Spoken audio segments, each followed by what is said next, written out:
I welcome the class of 2014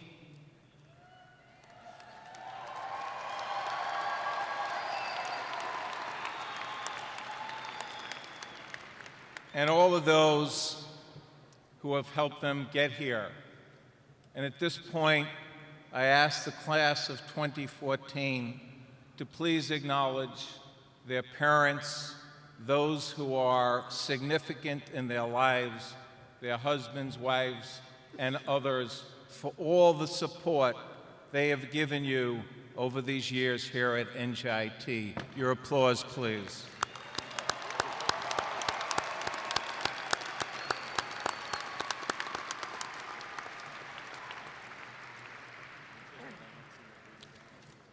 We are now pleased to welcome the members of Air Force ROTC Detachment 490 who are serving as our color guard and will be posting the colors at this time.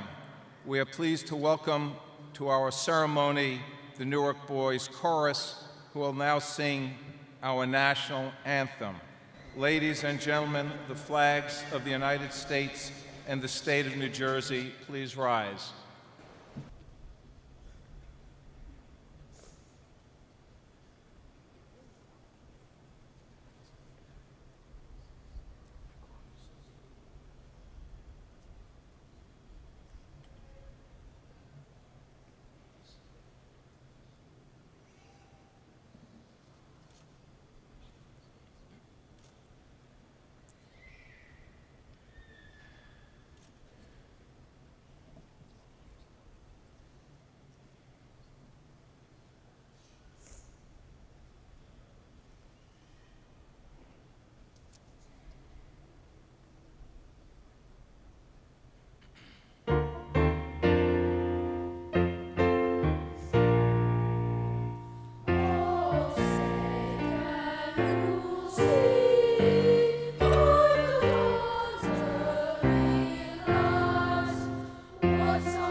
Please be seated.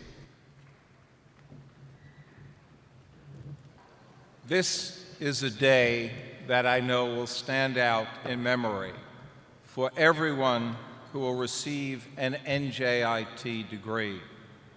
It is a day on which you should take great pride and satisfaction in what you have accomplished through talent, perseverance, and hard work. This is also a day that will be bright memory for your family members and friends who have been with you on the journey toward graduation from a great university. You have gained much from our excellent faculty, administration, and staff. The diplomas you will receive today will attest to the knowledge and skills you have acquired in our different academic disciplines. You've been well prepared to achieve personal success in fields where individual achievement also offers the opportunity to improve life materially for people around the globe. At NJIT, you've been prepared to embark on the next phase of life in another, even more significant way. During your time here at NJIT, you've met people from widely varied ethnic, cultural, and social backgrounds. Along with our focus on science, technology, engineering, mathematics, and design, we share an appreciation of these richly diverse backgrounds and perspectives. It is in this spirit that I quote from the Bible: "From everyone who has been given much, much will be demanded, and from those who have been entrusted with much, much more will be asked." Thank you.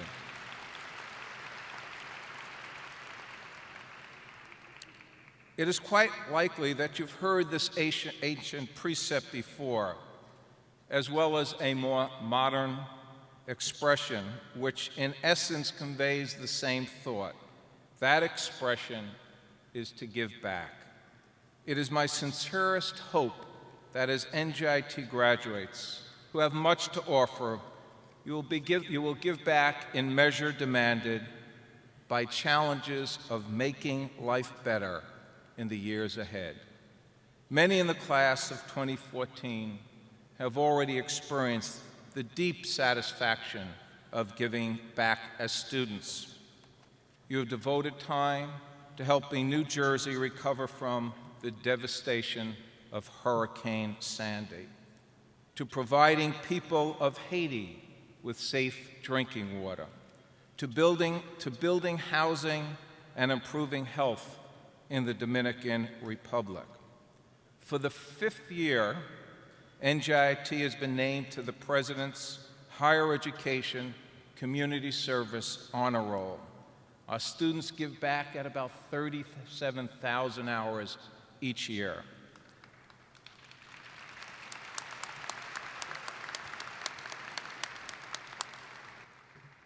Going forward as graduates, give back in the workplace by contributing your professional expertise to positive technological, social, and economic change.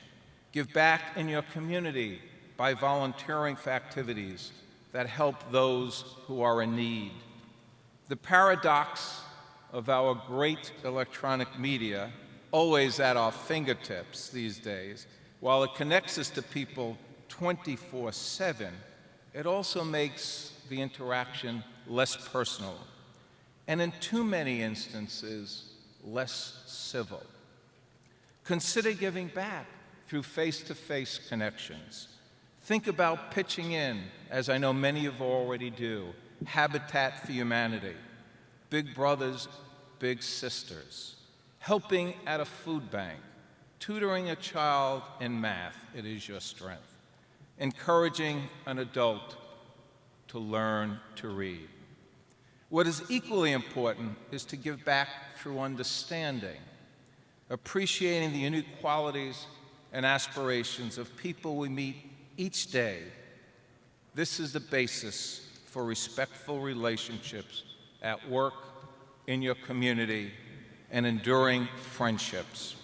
It is the seed of personal empathy so sorely needed in a world that continues to be troubled by self-defeating suspicion and division.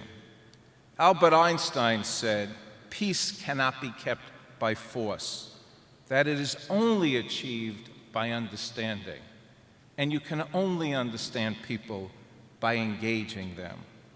We all need to do our utmost to give back in this regard, to meet the local and global imperative for thoughtful consideration of views that may be very different from our own.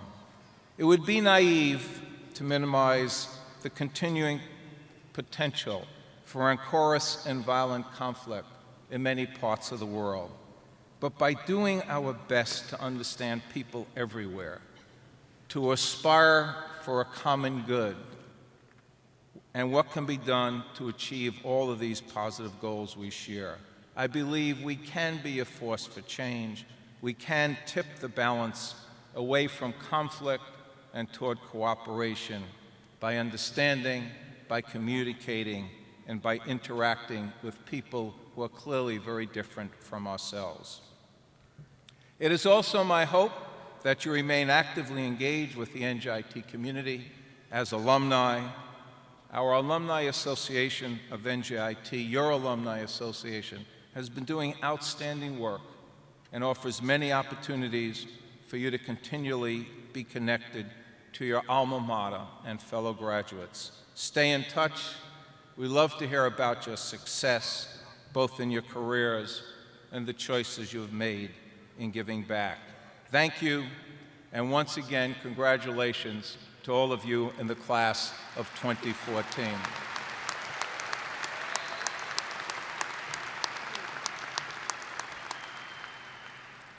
Now some general recognitions.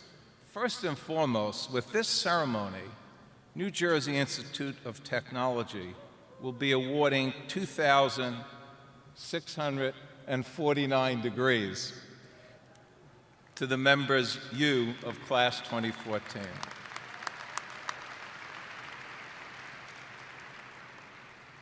And since we're into numbers, bringing the total number of degrees awarded by this university to more than 77,327. That's for the math department. I would like to thank the gonfalon bearers whose names are listed in your program. The students carry the gonfalons as selected by their respective deans for their scholarship and citizenship. I ask the gonfalon bearers to please stand.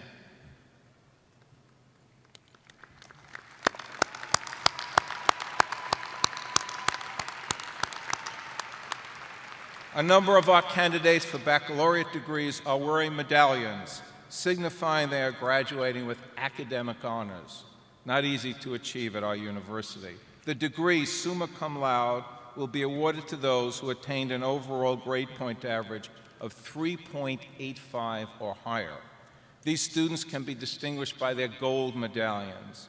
The degree magna cum laude is for those who have attained an overall grade point average between 3.65 and 3.84. These students can be distinguished by their silver medallions. And the degree cum laude is to be given to those who have attained a grade point average, 3.0 to 3.64. These students have their bronze medallions. Will all of these students please rise for our applause? Rise.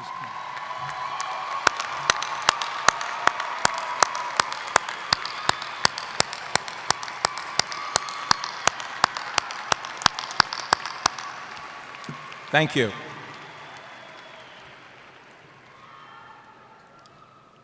An equally distinguished group of students is wearing regalia that signify membership in nationally recognized honor societies appropriate to their discipline. Will these graduates please stand and be recognized? Please. All of those in the professional societies, yeah, that's you. Yeah.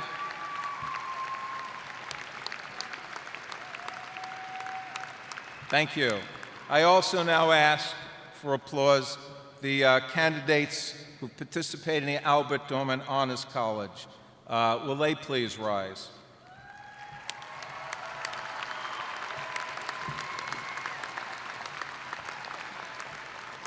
Will Mr. Dorman please rise?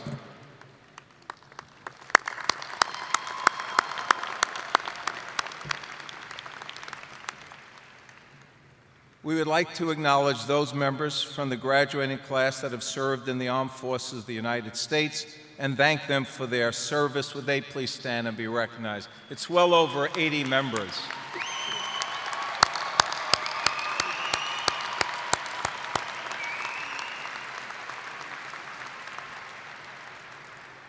We also have a very distinguished group with us, those who graduated prior to 1964. They are titled the Golden Highlanders. Would they please stand? The Golden Highlanders.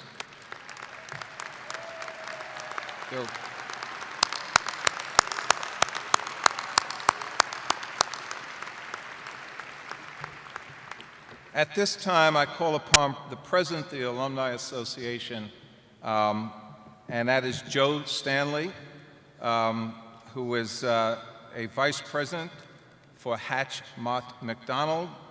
Joe received his BS in Civil Engineering from NJIT in 1978 and an MS in Civil Engineering in 1985. Joe, please.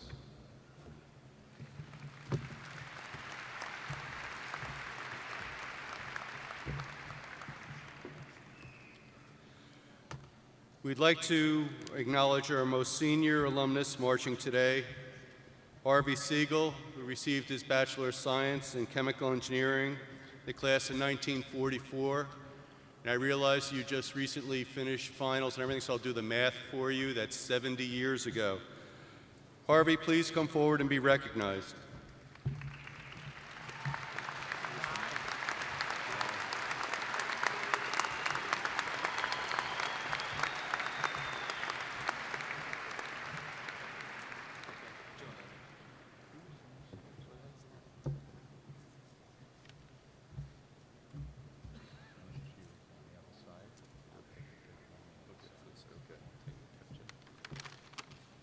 Congratulations. Harvey. Thank you very much. Thank you. Your certificate and your gift. Thank you, Mr. Siegel. Okay.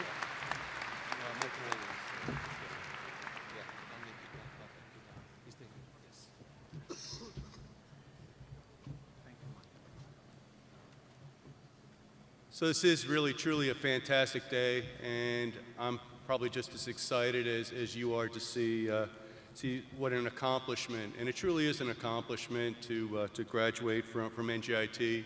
You didn't take the easy route, and I applaud you. And on behalf of the Board of Directors of the Alumni Association of NJIT, I welcome the graduating class of 2014 as the newest members of the Alumni Association of NJIT. We look forward to you all being active and engaged alumni. Congratulations.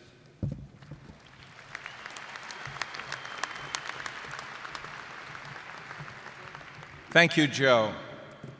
I'd like now to make some introductions of our stage party. Several members of our NJIT Board of Trustees are here with us today. Steve DePalmer, Chair of our Trustees, alum from 1972. Elizabeth Garcia, 1973, the Vice Chair. Peter Sestero, 1968 alum. Larry Ray, a 1965 alum. And Dennis Bone, please. Larry, thank you.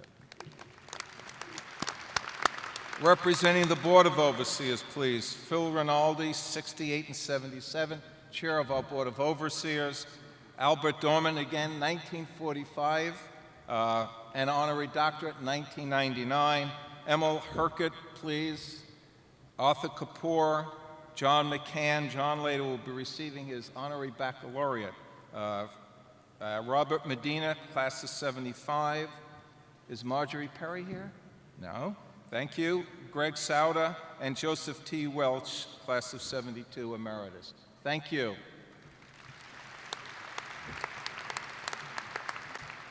There are also a good number of our Alumni Association Board of Directors here with us today. If they'd please stand and be acknowledged with your applause. The board members, please.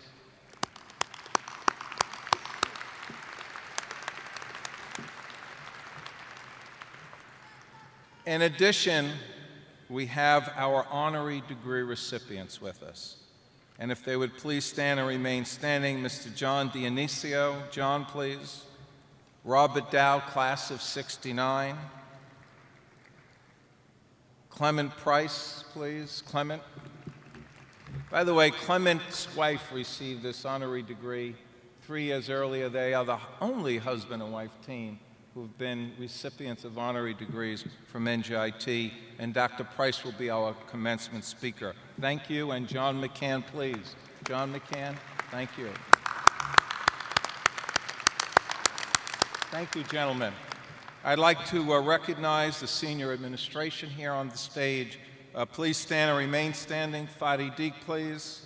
Provost and Senior Executive Vice President. Henry Maumeier, Senior Vice President for Administration and Treasury. Don Sebastian, our President of our newly formed New Jersey Innovation Institute and NJIT Corporation. Charles Fay, Vice President for Academic Support and Student Affairs. Charles Dees, Vice President for Advancement. Rich Sweeney, University Librarian. Lawrence Howell, Executive Director, EOP. Clarissa Gonzalez-Lenahan, Associate Director for Graduate Studies. Kate Turner, Vice President for Human Resources. Hank Ross, Chief of Staff. Holly Stern, General Counsel. Basil Balsas, Dean of the Newark College of Engineering. Urzga Shat, Dean of Architecture and Design. Jonathan Luke, Dean of College of Science and Liberal Arts. Pius Egbalou, Dean of the School of Management. Katia Passerini, Dean of the Albert Dorman Honors College. Marek Ruskinovich, Dean of the College of Computing Science. Jack Gentle, Dean of Students, today's Mace Bearer as well. Soterius Iavris, Associate Provost for Graduate Studies. Judith Redling, Associate Provost for Undergraduate Studies. Dave Ullman, Associate Provost for Information Services and Technology. Luis Sanchez Ruiz, he is a guest of ours here. Luis, he's Vice Dean and Head of the International Office in the School of Design Engineering, the Polytechnic of Valencia, Spain. Thank you, Luis. And Judith Sheff, Associate Vice President, Technology Development. In addition, gentlemen, thank you, and ladies, please. In addition, thank you. I am pleased to announce that our incoming Dean of the Newark College of Engineering, our foundation school at NJIT, Dr. Moshe Kam, is with us here today. Dr. Kam, if you'd please stand. Moshe. Oh, there he is. Thank you, Moshe. I would like to thank Amanda Redden, our senior class president, who is our crier today, inviting you all in. Later in the ceremony, Amanda will be receiving a Bachelor of Science in Communication. It is now my absolute pleasure to introduce to you our student speaker, who is just a delightful young man, Jonathan Weiss. He has been our president for our Student Senate.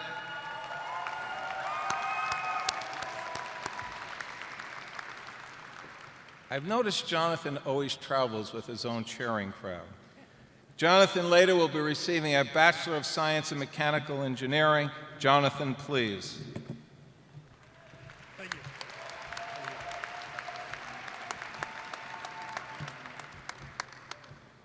Hello, everyone, and congratulations to the class of 2014. This is it. This is it, our big day. We've finally done it. Our time at college has finally come to an end. When I sat down to write this speech, I couldn't figure out a way to sum up the class of 2014 into just one speech. When I sat down to write it, surprisingly, I was at a lack for words, and anybody who knows me would be pretty surprised as well. So, I did what any student would do at this day of technology, and I went to the internet for inspiration. I went onto YouTube and watched countless graduation speeches to find that perfect quote to sum up the class of 2014 and those ideal words of inspiration. While watching these videos, there are multiple reoccurring themes throughout the videos. However, not many of them apply to us. One thing that stuck out was this concept that we're about to now enter the real world. However, many of these graduates sitting in front of us today have had full-time jobs while working an entire school course load, which seems pretty real world to me. Another thing was this concept of hanging out at this one ideal restaurant or this one ideal bar. But we don't really have that at NJIT because people love going to their own things, a lot of commuters as well. We got Tops, McGovern's, Kilkenny's. For residents, we got Subway, and we have Bobo's. We have the Chinese place right down the road. But no one location.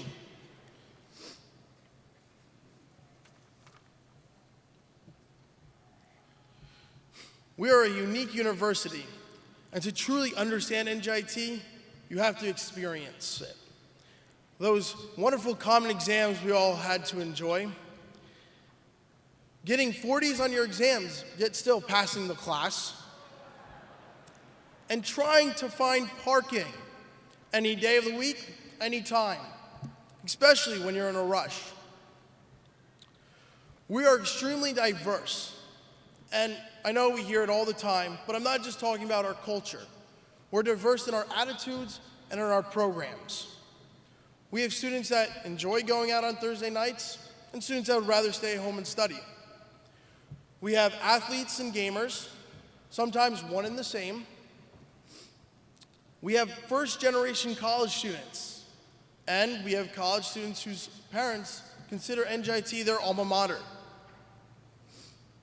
We have commuters that enjoy home-cooked meals, but the frustration of commuting, and residents that don't get those wonderful meals, but we get to sleep in late. But there are things at NJIT that students have in common. And the most important thing that I saw was our determination. Our determination to finish those 30-page lab reports, or that English essay that we started 2 hours before it was due. The determination of our students that work on our club projects, such as the SAE team or the Chem-E car, who put in countless of hours throughout the school semester, winter break, and summer. The determination to be the first person online night of registration to guarantee that you get that class that you want, because we know it will be closed in about 5 minutes. And that determination to stay at a school where the classes are a little bit more difficult than another competing school just to receive a degree that is higher. It is this determination that has brought all of us here today. And it is this determination that will have us leave our impact on society, the Highlander impact. But why are we here today? Today is in memory for those long nights we stayed up studying for those exams, which after we took them, we still weren't too comfortable with. Today is in memory of the sacrifices made to our social lives during the crunch time for those projects, and the sacrifices made to our grades when friends seemed a bit more important. Today is to congratulate us on a job well done, to thank all of those who helped us along the way, the mentors that answered an unnecessary amount of questions that we may have had, our parents who helped us in countless ways that we can't even recall, that professor that showed you your true potential along your way, and those friends that you made along the way that will be your friends for a lifetime. Some people say that college is the best years of your life, but I would have to disagree. College is the Kickstarter to even better years to come. It's just up to you to go out there and make it happen. Use the knowledge that you received, stay in connection with the friends and organizations that you have now, and make an impact on the world and a better tomorrow. Again, congratulations to the graduating class of 2014. Let's make this happen. Thank you.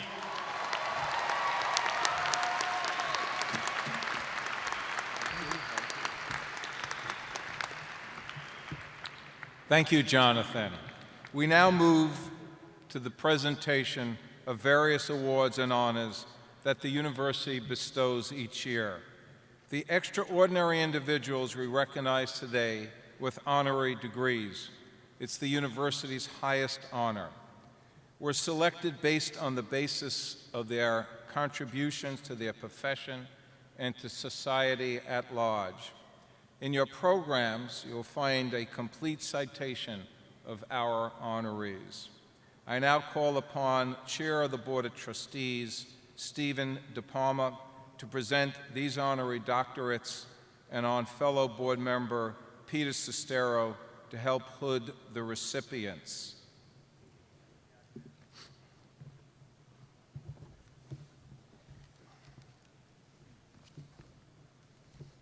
Thank you. Good morning. I kindly ask that John Denisio please step to and come forward.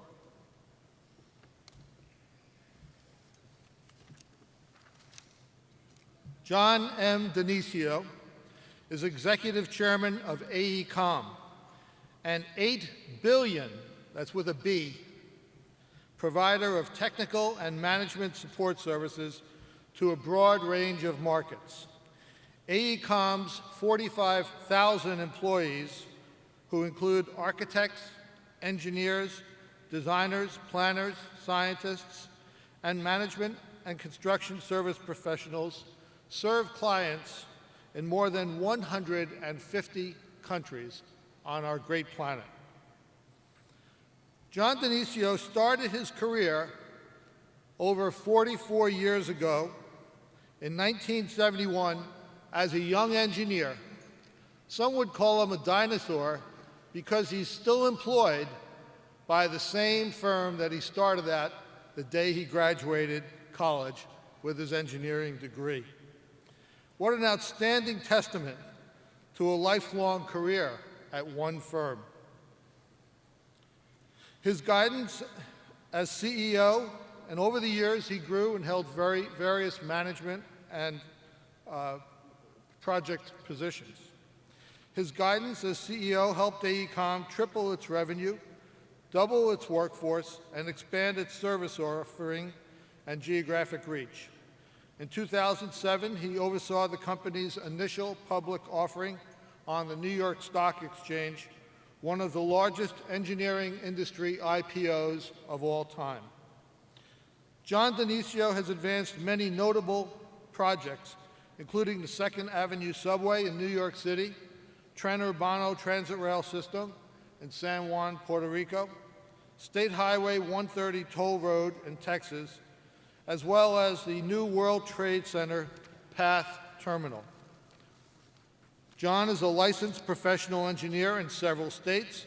His affiliations include the National and New York State Society of Professional Engineers, as well as the American Society of Civil Engineers, of which he has been admitted as a fellow.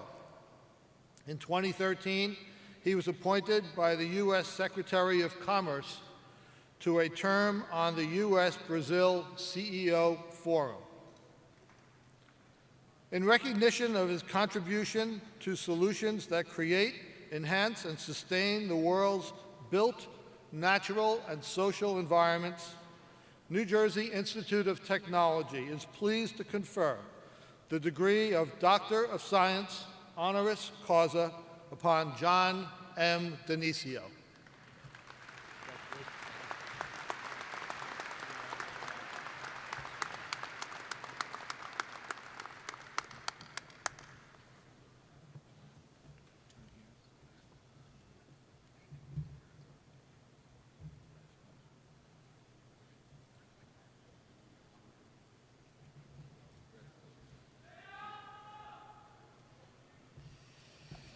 Wow, that was some introduction. Thank you, Steve. Thank you, President Bloom. And good morning, everyone, and congratulations to the class of 2014. This is the first day of the rest of your life and the first day in starting off on your career, so you should be extremely excited. I want to also congratulate my fellow doctorate honorees, Robert Dow and Dr. Clement Price.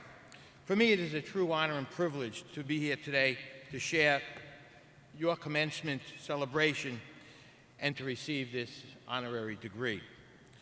In the engineering and construction industry, New Jersey Institute of Technology has a great reputation based upon the work and professional contributions its graduates have made in the industry.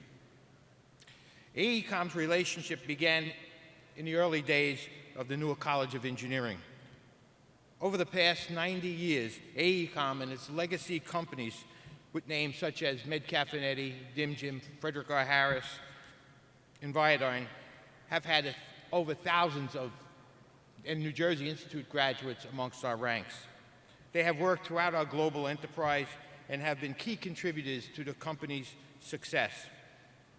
In fact, I'm fortunate today to have a few of my colleagues here from AECOM. Probably, though, the most notable of the New Jersey Institute of Technology people and his enormous contributions to AECOM is Albert Dorman, who is the founder of the Albert Dorman Honors College. Because of Al's close relationship with New Jersey Institute of Technology and his enormous contributions to AECOM's success makes receiving this honorary degree even more special for me today. Thank you very much, Al. I'm also joined here by my wife, Rose, of 42 years, who has put up with my crazy work schedule and travel, and without her support, I couldn't have done the things that I have done. Since President Bloom asked me to say a few words, I kept thinking about what I was going to say. So I thought, let me reflect on my 43 years of professional service and maybe relate to you what my ideas are regarding what constitutes a successful leader. I believe there are three factors: being adaptable to change, having passion for the work that you do, and maintaining strong core values.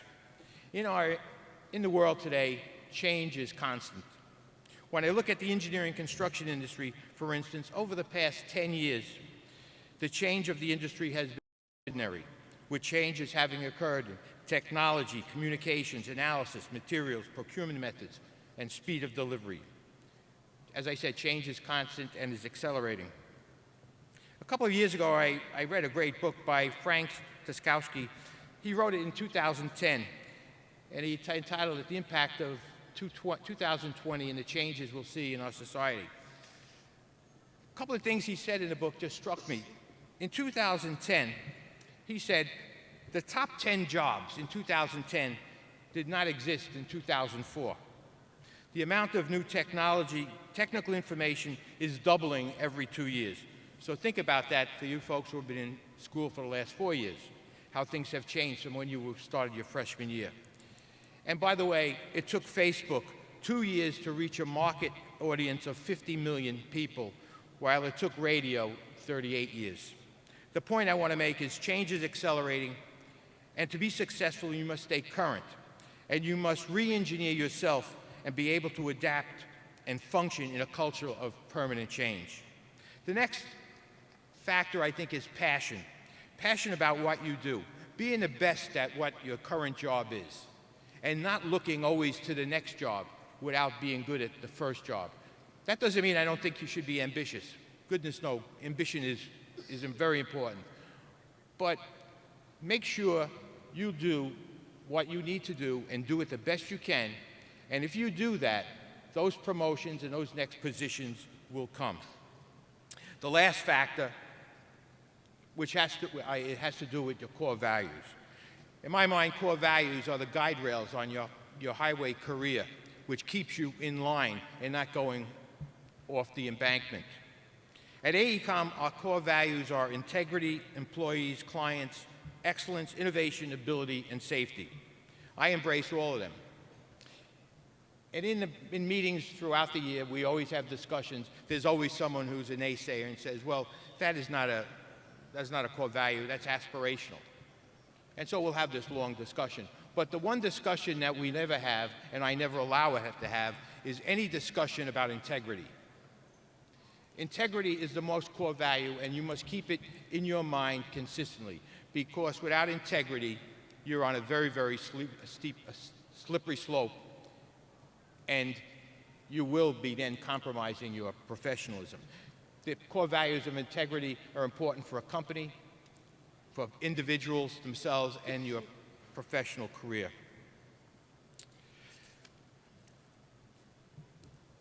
The bottom line, as I said, is never to compromise your integrity.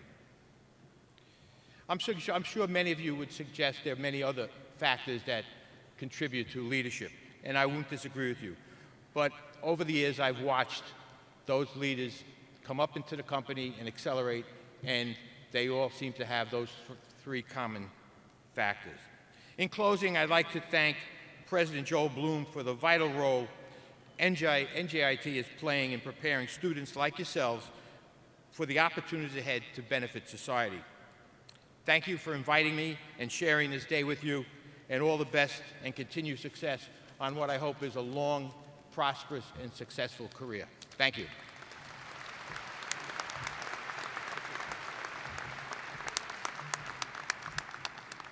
I'd like to ask Liz Garcia, Vice Chair of the NJIT Board of Trustees and an alum, to please come to the podium. Thank you, Steve. Will Mr. Robert Dow please come forward? He's also an alum. Congratulations. Dow graduated from Newark College of Engineering in 1969 after serving in the U.S. Army. Graduated with a bachelor's in civil engineering. Too bad it's not chemical engineering, but that's okay. He then earned a master's in structural engineering at New York University. Dow entered Columbia Business School in 1972, and after competing on the U.S. Olympics fencing team in the Summer Games held in Germany. Wow. Having joined the investment management firm Lord Abbett and Company as a quantitative analyst in January of that year, he returned to Lord Abbett upon completing his MBA. In 1982, Dow became head of Lord Abbett's fixed income division, which represented less than 10% of the firm's assets under management. He became partner in 1986, and then, when named chief investment officer in 1965, he had grown the fixed income holdings to more than half of the firm's assets. Named a managing partner in 1996, Dow had helped to place Lord Abbett among the 30 largest investment management concerns in the U.S. He retired from Lord Abbett in 2012. Dow has dedicated his talents to education.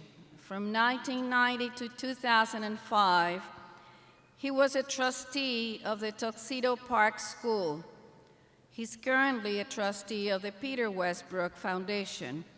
This organization engages young people from underserved communities in the sport of fencing to help them develop personal values fundamental to academic achievement and also athletic excellence.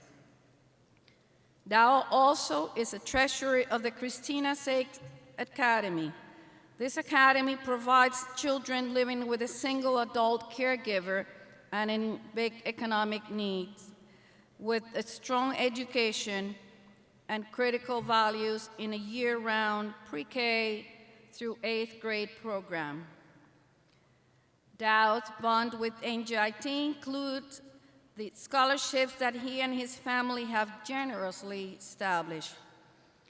It is for his continuing commitment to a better future made possible by education at every level and for professional distinction in the financial community that New Jersey Institute of Technology is pleased to confer the degree of Doctor of Science, honoris causa, upon Robert Dow.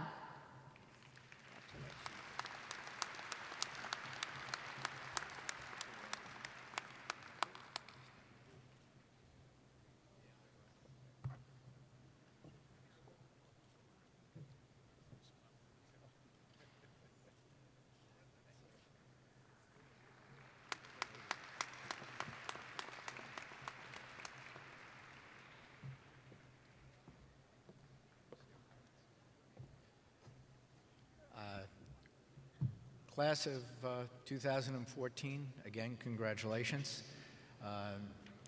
I'm deeply honored for receiving this award, and in thinking about it, I had to ask myself why. Why did I get this award?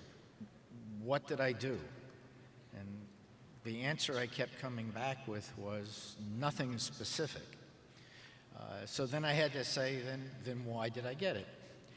And I believe I sort of view this as a lifetime achievement award that you get in the Oscars when you really haven't excelled in something specific, but you've been there throughout the entire time period. So I'm taking it as a lifetime achievement award. Then I'd ask, but why me? There are a lot of other people. And I came back to the thought that perhaps, one, I'm a graduate, and perhaps by coming up here and standing in front of you and receiving the award, it might give you the sense that while you're starting on a very specific, narrowly focused path of what this degree you just got is, that isn't the whole thing. In fact, NJIT, yes, has given you an education, but probably more importantly, it's given you the discipline, critical thinking, and problem-solving abilities that you're going to need throughout your life, no matter what field of endeavor you choose to pursue. And so, yes, you're starting out in a focused area, but the whole world is yours to enjoy, and NJIT has given you those critical skills to allow you to be successful in whatever you choose to do. And so with that, once again, congratulations and the best of luck to you in your careers.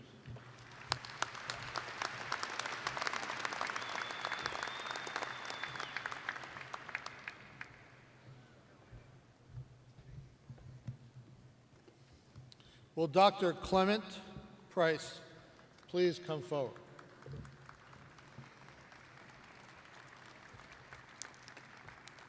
Clement Alexander Price is the Board of Governors Distinguished Service Professor of History at the Newark campus of Rutgers University and Director of the Rutgers Institute on Ethnicity, Culture, and the Modern Experience. He is the author of numerous scholarly works. Dr. Price is the foremost authority on the Black New Jersey past. He is also the recipient of many awards for academic and community service. Clement Price is a member of the Scholarly Advisory Committee to the Smithsonian Institution's National Museum of African American History and Culture, a trustee of the National Trust for Historic Preservation, and a trustee of the Geraldine R. Dodge Foundation.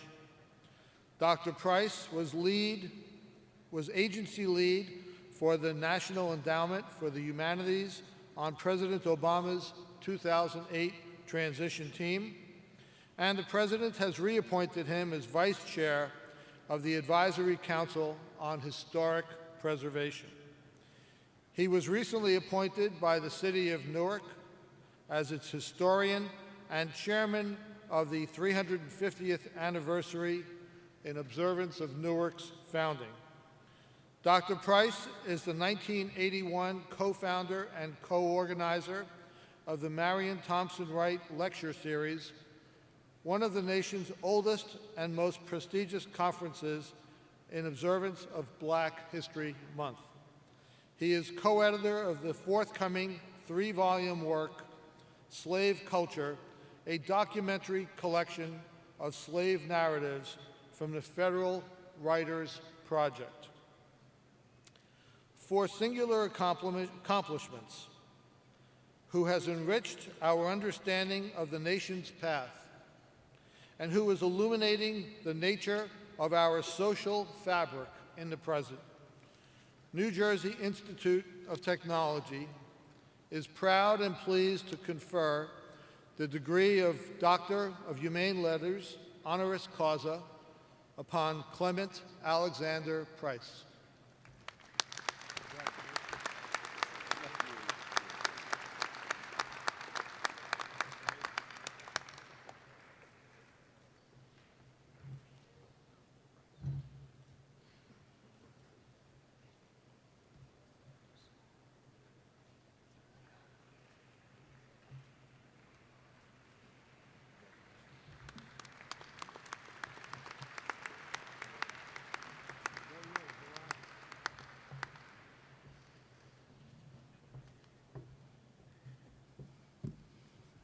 I taught a course this semester, History of the Modern Civil Rights Movement, a small class, about 15 students. So to come before thousands of my fellow citizens is quite an honor. You could not know how honored I am, how overwhelmed I am, all the more so because I've been exceptionalized along with 3 very distinguished citizens. John and Robert and John, we all met last night at a wonderful reception hosted by President Bloom, so I'm in very good company. Let me wax sentimentally. I'm at the near end of a long journey as a professor of history. The area of Newark in which NJIT, and for that matter, Rutgers University in Newark, have long held forth, I visited for the first time in 1968. I was a very young member of the faculty at the then 1-year-old Essex County College. And some black students at Rutgers, members of BOSS, the Black Organization of Students, had just taken over Conklin Hall. We remember that fondly now, sentimentally, as the liberation of Conklin Hall. There's a plaque in the vestibule of the building commemorating what those students did. So I'm 22 years old, teaching U.S. history at Essex County College, which in those days was located on Clinton Street. So a delegation of very angry professors and even angrier students from Essex and some administrators, we marched from Clinton Street, which is on this side of Broad Street, across Broad Street, which still spiritually and spatially is one of the great streets of the United States, the Great Broad Street. I had not participated in any of the earlier marches of that decade. I missed the March on Washington, too young, too stupid to make that march. And I had missed all of the anti-Vietnam War marches. But the march from Essex to Rutgers, Newark, was in many ways my first real march. So we crossed Broad Street and made our way to Conklin Hall, and we marched in front of Conklin Hall in support of the students. It was February of 1968. I was a grown-up, but in retrospect, I was more of a kid than a grown-up because I didn't have this bevy of memories that I have now. So we stayed at the campus for about an hour, and within a day or so, the liberation of Conklin Hall was over. The students liberated the building, they left, they returned to their classes, no one was arrested, no one was kicked out of school, and many of the students who were in the building ultimately became lawyers. It was a tense time in Newark. This old American city, as many in this audience will remember, had just endured in 1967 5 days of violence, of sadness, of dislocation, of disrupted lives. So for me to be generously cited by this great institution so many years after I stepped forward and participated in the march in support of the liberation of Conklin Hall is more than an honor. It is a lesson in what I have tried to be over the years, First of all, helpful, consistently busy, and true to the values of my forebears. So I thank NJIT most humbly. This is a ritual that college professors and university administrators and lifelong students hold in very high esteem. I urge you to take this long moment in. Remember how you got here. Gently and then with earnesty, embrace your loved ones, your grandparents, your benefactors who are here. I think of my parents this morning who were with me year after year when I graduated and graduated again and again. So to this class, at the near beginning of the second decade of the 21st century, trust me, this is a special moment for you. Take good care of those who braved the inconvenience of a very early morning start of this ceremony. So what might a history professor say to a class such as this one? Well, first of all, I'm your neighbor. I've taught on the NJIT faculty. I am a member of the Federated Department of History of NJIT and Rutgers, a department made all the richer by my colleagues who teach the history of technology and science and the environment. What a blessing it is to be a member of such a department. I travel the humanities. It is a world that comprises the remains of the day for the human experience in what is written, what is remembered, and narrated again and again. So as I was preparing my brief remarks for this morning, what should I say to those of you who are glibly referred to as technocrats? Those of you who have pursued a course of study that is so unlike the course of my life and my studies. What can we make of this moment together in this place? Let me offer a few suggestions or observations. It is clear to me that your class is a collective witness to and a surefire beneficiary of enormous technological transformations, most notably in digital information, most notably in the intersection of science and technology, and what might be called the importance of ethics and values in the digital age. I grew up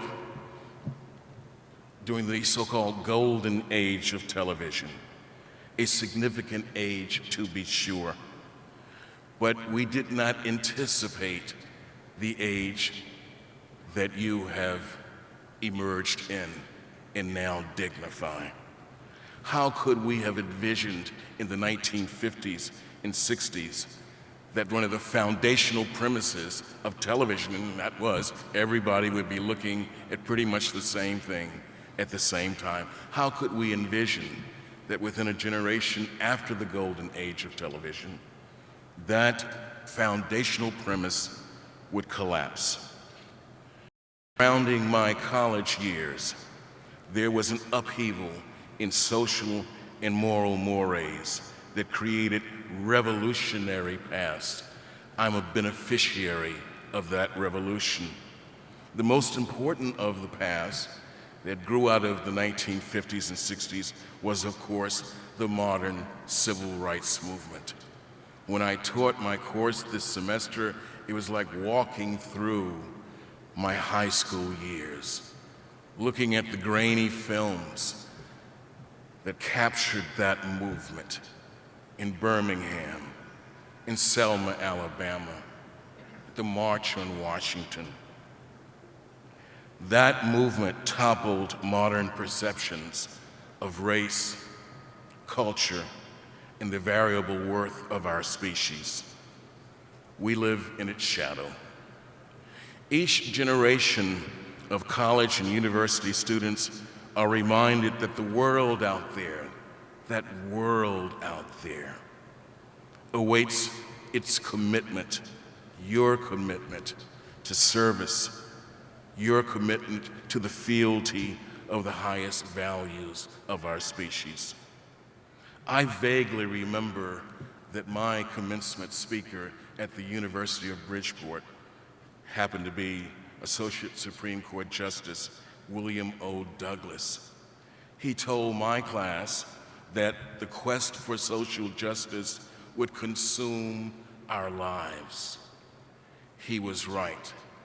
But what Justice Douglas and my fellow idealists could not have realized, that the quest for social justice consumes your lives too. In other words, it is a part of the rhythm of any democracy, certainly a democracy such as ours. So, I'm a kid of the modern civil rights movement. When I was in high school in Washington, D.C., and in college at Bridgeport, Connecticut, the relatively new technology and telecommunications brought Martin Luther King Jr. and other luminaries of the civil rights movement into my very small world. As it turns out, my very small world in the 50s and 60s was a reflection of smaller worlds, now galvanized by technology. The small world of the 1950s and 60s is now a thing of the past. But what a past, and what a shadow cast by that past. Over the past few years at Rutgers, I have taught courses in commemoration of what were turning points in American history. And so recently, I taught a course on slavery and emancipation, the Civil War and Reconstruction, and as I said, most recently, the modern civil rights movement. I'm hoping that many of you can acknowledge that the ending of slavery more than 150 years ago, that the beginning of modern freedom a half century ago,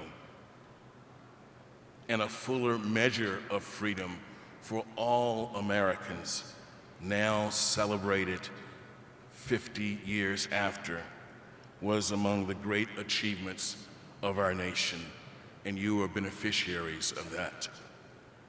Indeed, the achievements, those achievements, the ending of slavery, the beginning of a credible measure of freedom, is the reason we assemble here this morning. For me, the courses that I recently taught were at once a sentimental and academic walk down the line of American history.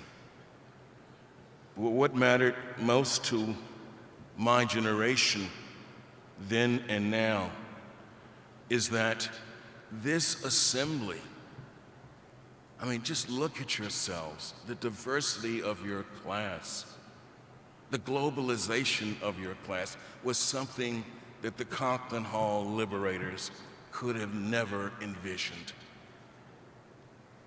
When I first walked onto the campus of Rutgers University in Newark, and then by extension, the campus of NJIT, or the Newark College of Engineering, there was a white-black scenario which has been challenged by a greater heterogeneity one that we could never have seen coming in the mid to late 1960s. So here, in short, is what I want you to take away from these proceedings. First and foremost, take in this moment. It's a precious moment, a moment that you will remember for the rest of your lives.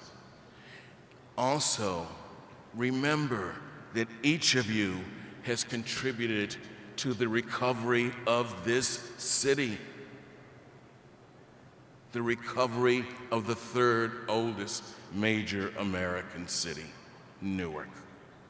On your watch, Newark continued to come back. On your watch, Newark has become a city of destination. On your watch, race has become less of an issue in Newark, trumped by opportunity. On your watch. I want you to consider also that many of you are on paths that my generation would call the path to the best and the brightest. I anticipate many of you will fulfill that quest. You are the best. You are the brightest. Comport yourselves accordingly. If you do so, I think that you will have your sights clearly defined by social objectives. But most importantly, take very seriously your loved ones who are here with you this morning. I am now a fatherless and a motherless child, but my parents, James Leo Price Sr. and Anna Christine Price, were with me when I graduated years ago. They are with me and with you this morning. Congratulations, Hotshots.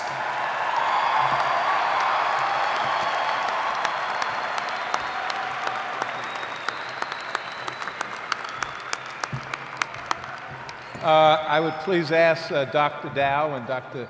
Denisio and Dr. Price to please stand for a robust round of applause for their contributions and achievements. Thank you. Thank you. At this time, I invite the Newark Boys Choir Chorus back.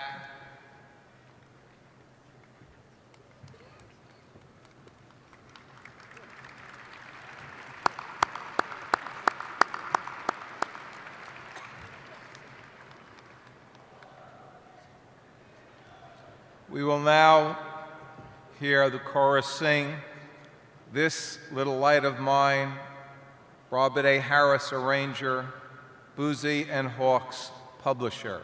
Thank you.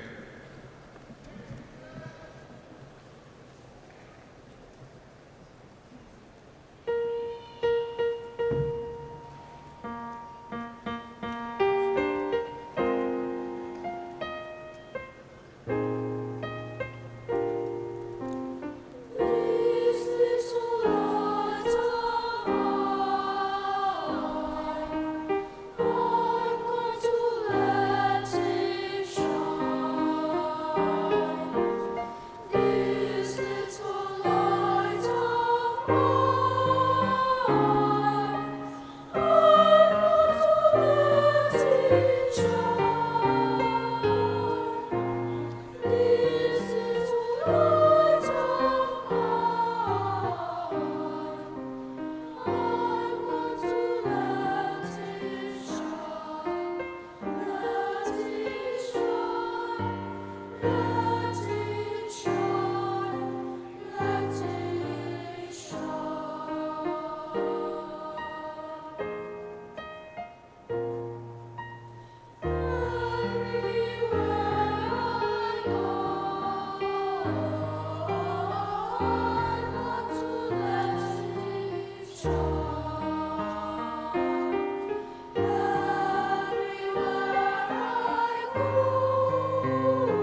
We thank the Newark Boys Chorus, our fine musical ambassadors, for adding their beautiful voices to our commencement celebration.